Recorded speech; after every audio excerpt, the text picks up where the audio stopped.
আসসালামু আলাইকুম। এটিএন বাংলা সংবাদে সবাইকে স্বাগত জানাচ্ছি তনুজা দাস। সুষ্ঠু ও অংশগ্রহণমূলক নির্বাচন নিশ্চিত করতে রাকসুর ভোট পেছানোর দাবি জানিয়ে প্রধান নির্বাচন কমিশনার অধ্যাপক এম নজরুল ইসলামের কাছে চিঠি দিয়েছে 4টি প্যানেল এবং এক স্বতন্ত্র প্রার্থী। বিকেলে নির্বাচন কমিশনের বৈঠকে ভোট গ্রহণের বিষয়ে সিদ্ধান্ত হবে বলে জানিয়েছেন অধ্যাপক নজরুল। এছাড়া উদ্ভূত পরিস্থিতিতে ভোটের তারিখ পিছিয়ে দুর্গাপূজার পরে আয়োজনের দাবি জানিয়েছে ছাত্রদল সমর্থিত প্যানেল। সংবাদ সম্মেলনে এই দাবি জানান ছাত্রদল মনোনীত প্যানেলের ভিপি প্রার্থী শেখ নূর উদ্দিন আবির। তবে 25 সেপ্টেম্বর ভোট গ্রহণের দাবি জানিয়ে প্রধান নির্বাচনের কাছে স্মারকলিপি দিয়েছে ছাত্র শিবির সমর্থিত সম্মিলিত শিক্ষার্থী জোট।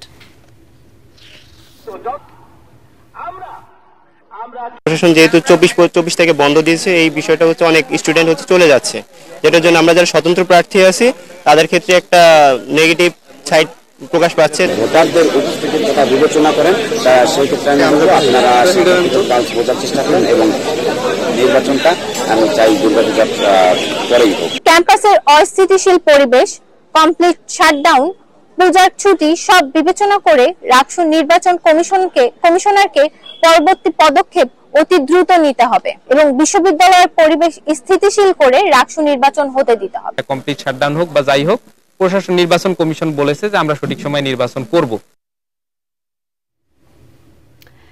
ডাকসুর ভোটে নানা অসঙ্গতি এবং অনিয়মের লিখিত অভিযোগের বিষয়ে প্রশাসনের সদুত্তর না পাওয়া পর্যন্ত ছাত্রদল এই নির্বাচনের বৈধতা দেবে না বলে জানিয়েছেন ভিপি প্রার্থী আবিদুল ইসলাম খান। ভোট গ্রহণের 13 দিনের মাথায় সকালে ঢাকা বিশ্ববিদ্যালয়ের মধুর ক্যান্টিনে সংবাদ সম্মেলনে তিনি অভিযোগ করেন একটি নির্দিষ্ট প্যানেলকে বাড়তি সুবিধা দেওয়া হয়েছে। আমরা নির্বাচনের দিন যখন এই ছবি পেয়েছি আমরা বিশ্বাস করতে চাইনি, নানান বাস্তবতার কারণে কিংবা ব্যস্ততার কারণে আমরা সেটাকে এড়িয়ে গিয়েছিলাম। কিন্তু পরক্ষণেই যখন দেখতে পেলাম তার নিজ হাতে ছবি তোলা এই যে ব্যালট পেপারের ছবি এবং যে আঙ্গুল দেখছেন সে আঙ্গুলও কিন্তু সেই ছেলেটারই আঙ্গুল। যতক্ষণ না পর্যন্ত সুষ্ঠু নির্বাচন এবং প্রশাসন তার অবস্থান ক্লিয়ার করতে না পারবে বিষয়গুলো নিয়ে, এই নির্বাচনকে তো আমাদের জায়গা থেকে বৈধতা দেওয়ার কোনো সুযোগ নেই। জাতীয় নির্বাচনে বিএনপিকে ঠেকাতে প্রশাসনকে একটি ইসলামী দলের সমর্থকদের গুরুত্বপূর্ণ পদে বসানো হচ্ছে বলে অভিযোগ করেছেন দলের সিনিয়র যুগ্ম মহাসচিব রুহুল কবির রিজভী। নয়াপল্টনে নারায়ণগঞ্জ জেলার ব্যবসায়ী সহ বিভিন্ন শ্রেণী পেশার কয়েকজনের বিএনপিতে যোগদান অনুষ্ঠানে তিনি আরও বলেন, দুর্নীতিবাজ জনপ্রশাসন সচিব মোখলেসুর রহমানকে বদলি করা হলেও তিনি এখনও বহাল তবিয়তে রয়েছেন। রিজভী বলেন, দেশ বিদেশে শেখ হাসিনা সহ তার পরিবারের মহা দুর্নীতির খবর আড়াল করতেই বিএনপির শীর্ষ নেতাদের বিরুদ্ধে অপপ্রচার চালানো হচ্ছে। দেশ বিদেশে নানা ষড়যন্ত্র হচ্ছে দাবি করে রুহুল কবির রিজভী দুর্গাপূজাকে সামনে রেখে কেউ যাতে বিশৃঙ্খলা সৃষ্টি করতে না পারে সে বিষয়ে জনগণকে সাথে নিয়ে নেতাকর্মীদেরকে সতর্ক থাকার আহ্বান জানান। আরেকটি বিশেষ রাজনৈতিক দলের লোকজনকে বিসিএসপি বানানো হচ্ছে, নিজেদেরকে ইসলামপন্থী বলে দাবি করে, তাদের সমর্থিত তাদের মনোভাবাপন্ন লোকজনদেরকে করা হচ্ছে। তার মানে কি যে আগামী নির্বাচনে বিএনপিকে প্রতারিত করা, বিএনপি যাতে কোনো সুবিধা করতে না পারে, তারা যাতে একটা অবাধ সুষ্ঠু নির্বাচনে ভালো ফল করতে না পারে, এই কারণে প্রশাসনকে তারা তাদের নিজের হাতের মুঠোয় নেওয়ার একটা প্রচেষ্টা করেছেন। জাতীয় এবং আন্তর্জাতিক ষড়যন্ত্র কিন্তু থেমে নেই, নানাভাবে উস্কানি এবং নাশকতার চেষ্টা নিতে পারে।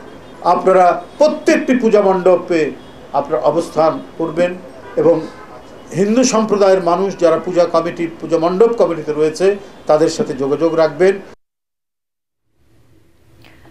সরকার পতনের এক দফা দাবি সহ বৈষম্য বিরোধী ছাত্র আন্দোলনের প্রতিটি কর্মসূচি মেটিকুলাস ষড়যন্ত্রের অংশ ছিল বলে আন্তর্জাতিক অপরাধ ট্রাইব্যুনালকে জানিয়েছেন ক্ষমতাচ্যুত প্রধানমন্ত্রী শেখ হাসিনা এবং সাবেক স্বরাষ্ট্রমন্ত্রী আসাদুজ্জামান খান কামালের রাষ্ট্র নিযুক্ত আইনজীবী আমির হোসেন।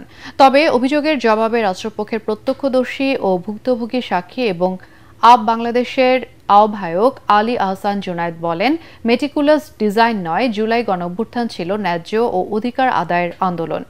বিচারপতি গোলাম মুর্তজা মজুমদারের নেতৃত্বাধীন আন্তর্জাতিক অপরাধ ট্রাইব্যুনাল 1-এর সাক্ষী জেরাতে তারা এসব কথা বলেন। পরে গণমাধ্যমে কথা বলেন রাষ্ট্রপক্ষের 48তম সাক্ষী জুনায়েদ এবং রাষ্ট্রনিযুক্ত আসামি পক্ষের আইনজীবী। মানবতা বিরোধী অপরাধের দায়ে শেখ হাসিনা সহ 3 আসামির বিরুদ্ধে করা মামলায় 20তম সাক্ষ্য গ্রহণের দিনে দেবেন শহীদ সৈকতের বোন সাবরিনা আফরোজ সেবন্তী রাষ্ট্রপক্ষে সাক্ষ্য দেবেন বলেও জানান প্রসিকিউশন। এই যে আন্দোলনটা তারা করেছিলেন সে আন্দোলন ছিল অবৈধ এবং বৈধ সরকারকে উৎখাতের জন্য। সেই প্রসঙ্গে আমি তাকে একটা মেটিকুলাস ডিজাইন ছিল, মেটিকুলাস ডিজাইনেরই অংশ হিসাবে এই আন্দোলনটা হয়েছে। এটা কোনো মেটিকুলাস ডিজাইন ছিল না, এটা ছিল একটা ন্যায়সঙ্গত দাবির আন্দোলন এবং সেই আন্দোলনে আমরা দেখেছি কিভাবে করে আন্দোলনকে দমানোর চেষ্টা করা হয়েছে। এটা ছিল সম্পূর্ণ নীতিসঙ্গত ন্যায্য বৈধ আন্দোলন। সাধারণ শিক্ষার্থীদের গণতান্ত্রিক অধিকার, এই বাংলাদেশের ছাত্র জনতার গণতান্ত্রিক অধিকার, তাদের যে ন্যায্য দাবি সেই দাবি আদায়ের আন্দোলন। দুর্গাপূজাকে কেন্দ্র করে কোনো ধরনের শঙ্কা কিংবা নিরাপত্তার ঝুঁকি নেই বলে দাবি করেছেন স্বরাষ্ট্র উপদেষ্টা জাহাঙ্গীর আলম চৌধুরী। সকালে নারায়ণগঞ্জের মিশনপাড়া এলাকায় রামকৃষ্ণ মিশনের পূজা মণ্ডপ পরিদর্শন শেষে তিনি কথা বলেন। প্রতিটি মণ্ডপে 8 জন করে আনসার সদস্যের পাশাপাশি পুলিশ, র্যাব, বিজিবি এবং সেনাবাহিনীর সদস্যরা নিরাপত্তার কাজে মোতায়েন থাকবেন বলেও জানান স্বরাষ্ট্র উপদেষ্টা। পুলিশের ঢাকা রেঞ্জের ডিআইজি রেজাউল করিম মল্লিক এবং নারায়ণগঞ্জ আমলাপাড়া পূজা উদযাপন কমিটির সভাপতি প্রবীর কুমার সাহা সহ স্থানীয় প্রশাসনের ঊর্ধ্বতন কর্মকর্তারা এ সময় উপস্থিত ছিলেন। পরে স্বরাষ্ট্র উপদেষ্টা জেলা প্রশাসকের কার্যালয়ে আইন শৃঙ্খলা পরিস্থিতি নিয়ে সভায় যোগ দেন। কোনো নিরাপত্তার ঝুঁকি নাই এবং প্রত্যেক জায়গায় কিন্তু সিসিটিভির ব্যবস্থা করা হয়েছে। সবগুলি পূজা মণ্ডপের জন্যই আমাদের এই ভাইয়েরা তাদের ভলান্টিয়ার রাখবে 7 জন করে, আমাদের আনসার থাকবে 8 জন করে এবং পুলিশ থাকবে, র্যাব থাকবে এবং সেনাবাহিনী থাকবে। এর অধিকন্তু আমরা কিন্তু প্রায় 80,000 এই মহিলা এবং শিশু বিষয় মন্ত্রণালয় থেকে ভলান্টিয়ার রাখতেছি। বেতন বাড়ানোর দাবিতে শ্রমিকদের কর্মবিরতির জেরে অনির্দিষ্টকালের জন্য বন্ধ চাঁপাইনবাবগঞ্জ, রাজশাহী ও নাটোর থেকে ঢাকাগামী যাত্রীবাহী বাস চলাচল। এতে চরম ভোগান্তিতে পড়েছেন এই রুটে চলাচলকারী যাত্রীরা।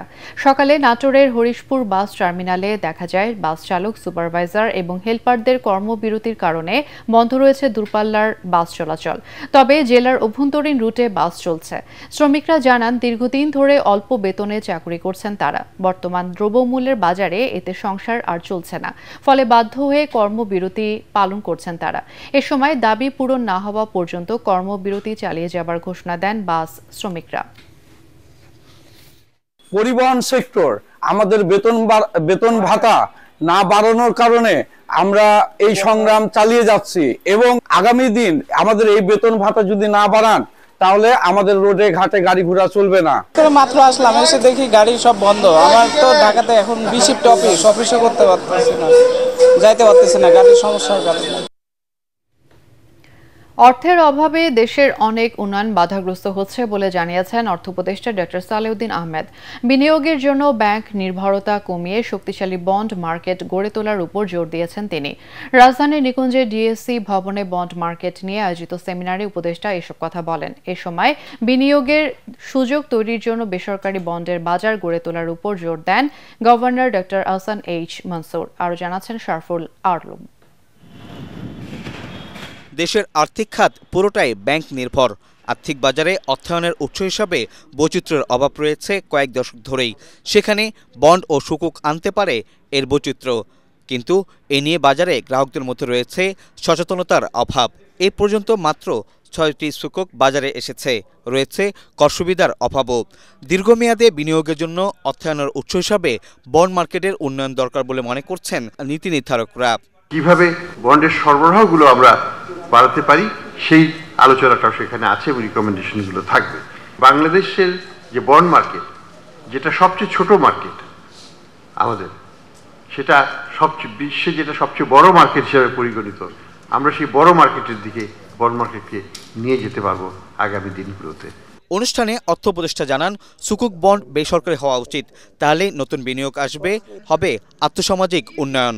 সবচেয়ে বেশি বড় চ্যালেঞ্জ আমাদের জন্য এখন, যেটা আমি সোশ্যাল সেক্টরে ফাইন্যান্স করতে পারছি না, এডুকেশন, হেলথ, টাকা কোথায়?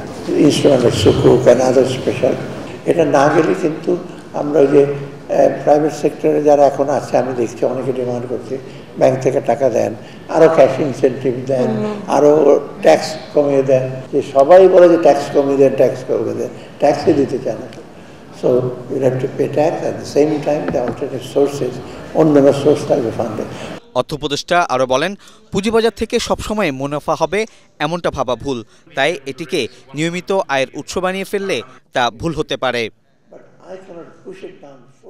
শারফুল আলম, এটিএন বাংলা, ঢাকা। আর এই ছিল এখনকার সংবাদ। আমাদের এটিএন বাংলা সংবাদ ইউটিউবে দেখতে ব্রাউজ করুন youtube.com/ATNBanglaNews।